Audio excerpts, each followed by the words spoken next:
দিন ধরে শুরুতেই নজর রাখতে হচ্ছে দুর্ঘটনায় কামাখ্যা সাবরমতী এক্সপ্রেস। যে ছবি আপনাদের দেখাচ্ছি, বেলাইন কামাখ্যা এক্সপ্রেস দুর্ঘটনার কবলে। কামাখ্যা সাবরমতী এক্সপ্রেস ওড়িশার কটকের কাছাকাছি বেলাইন। কিন্তু কিভাবে ঘটলো এই দুর্ঘটনা, আরো বিস্তারিত জানার চেষ্টা করব। আবির রয়েছে আমার সঙ্গে। আবির, কি পরিস্থিতি, কিভাবে এই দুর্ঘটনা ঘটলো সে বিষয়ে কিছু জানা যাচ্ছে? কখন ঘটলো? দেখো, কিভাবে দুর্ঘটনা ঘটেছে সেটা এখনো পর্যন্ত জানতে পারা যায়নি। তবে যে ধরনের দুর্ঘটনাস্থলে ছবি এসেছে তাতে মনে করা হচ্ছে যে বড়সড় দুর্ঘটনার হাত থেকে রক্ষা পাওয়া গিয়েছে এবং ট্রেনের গতি অত্যন্ত কম ছিল, সেই কারণে এই দুর্ঘটনাটি বড়সড় দুর্ঘটনা এড়ানো গেছে বলে মনে করছেন রেলের আধিকারিকদেরও একাংশ। এবং যে সমস্ত বগির ছবি পাওয়া যাচ্ছে সেই অনুযায়ী এতে আধুনিক LHB কোচি ছিল, ফলে যে কোনো ধরনের আঘাত সহ্য করার ক্ষেত্রে এটি যথেষ্ট। ট্রেনটি যে জায়গাতে লাইনচ্যুত হয়েছে বা ট্রেনের কয়েকটি বগি লাইনচ্যুত হয়েছে সেটি দিঘির কানাল বলে একটি জায়গা রয়েছে, সেই জায়গাতে হয়েছে।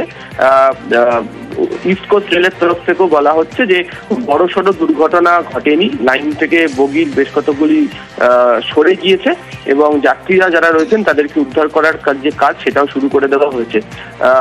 SDRF এবং MDRF কেও বলা হয়েছে ঘটনাস্থলে যাওয়ার জন্য।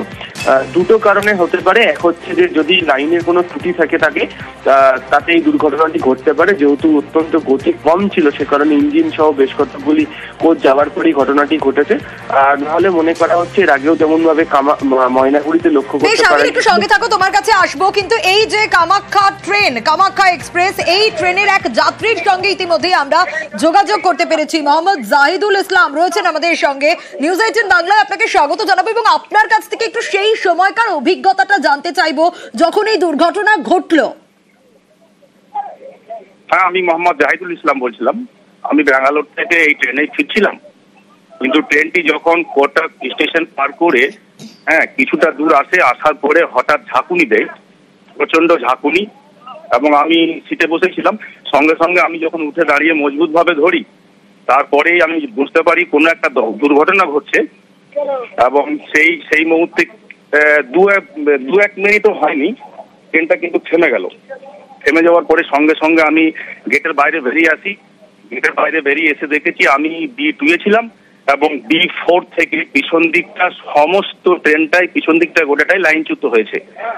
এবং এখনো হতাহতের খবর জানা যায়নি, তবে অন্য কোনো ট্রেনই দেয়নি। এবং প্রচন্ড রোদ গরমে যাত্রীরা প্রচন্ড কষ্টই আমরা এখানে ভুগছি, কারণ রোজার দিন আমরা সবাই রোজা অবস্থায় আছি, অনেকেই রোজাতে আছে এবং এখানে কোনো গাছপালাও নেই।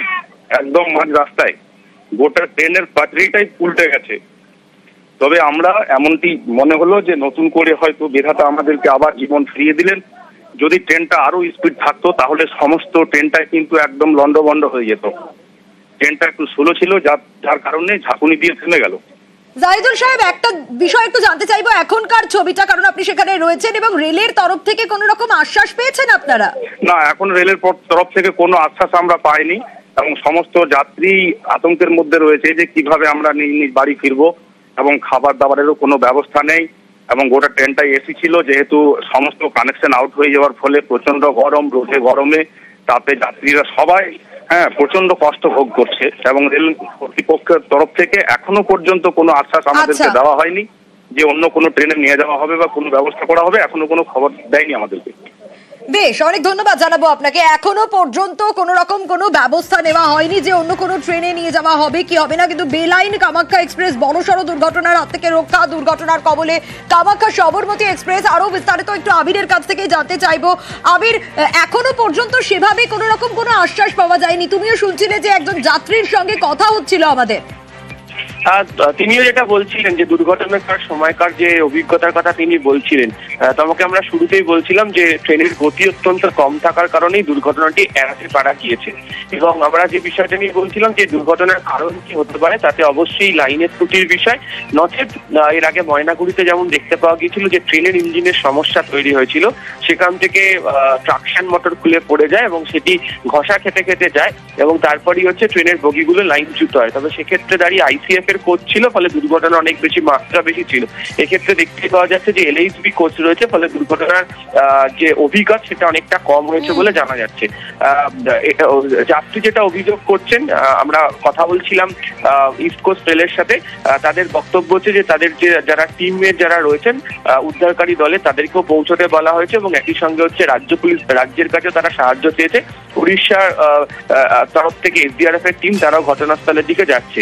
এবং তুমি দেখতেই পাচ্ছ যেখানে দুর্ঘটনার স্থলটি রয়েছে সেটি হচ্ছে দুটোই স্টেশনের মধ্যিখানের জায়গা, এবং যে কোচগুলোতে সব থেকে বেশি সমস্যা হয়েছে বলে জানতে পারা যাচ্ছে তার মধ্যে B9 থেকে B14 রয়েছে, এবং এখনো পর্যন্ত 11টার মতো বগি ডিরেল হয়েছে বলে জানতে পারা গেছে। তার মধ্যে বেশ কতগুলো বগি ডিরেল হওয়ার যে চেহারা সেটা অনেকটা ভয়াবহ, বেশ কিছু ক্ষেত্রে ডিরেল হওয়ার যে বগির যে চেহারা রয়েছে সেটা অতটা মারাত্মক নয়, তবে পরিস্থিতি যা তৈরি হয়েছে সেটা যথেষ্ট আতঙ্কের, এবং যাত্রীরা সেই আতঙ্কের মধ্যে দিয়ে এখনো পর্যন্ত রয়েছেন সেখানে। বেশ আবির, অবশ্যই আমাদের নজর থাকবে, এবং আমরা যাত্রীর কাছ থেকেও শুনছিলাম, এক যাত্রী আমাদের সঙ্গে ছিলেন, তার অভিজ্ঞতার কথা বলছিলেন, এবং যেমনটা আমাদের প্রতিনিধি আবির জানাচ্ছিলেন যে HLC কোচ হওয়াতে কিন্তু বড়সড় দুর্ঘটনার হাত থেকে রক্ষা পাওয়া গেছে।